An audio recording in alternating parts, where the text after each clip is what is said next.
你怎么看待昨天新发布的 iPhone 17？手机圈大结局了呀！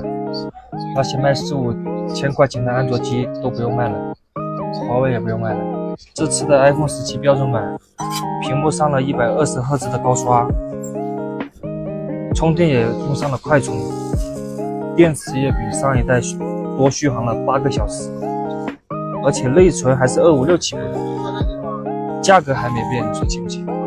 你让那些越卖越贵的安卓机怎么办？买国产机就是图一个便宜，图一个性价比。现在好了，性能比不过苹果，价格还对标苹果。最近想入手安卓机的可以再等一等，不出1个月必降价。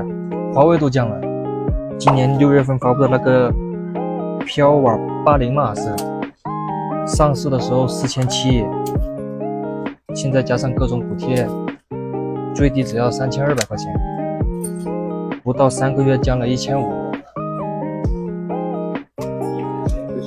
华为还得降啊，卖的实在太高了。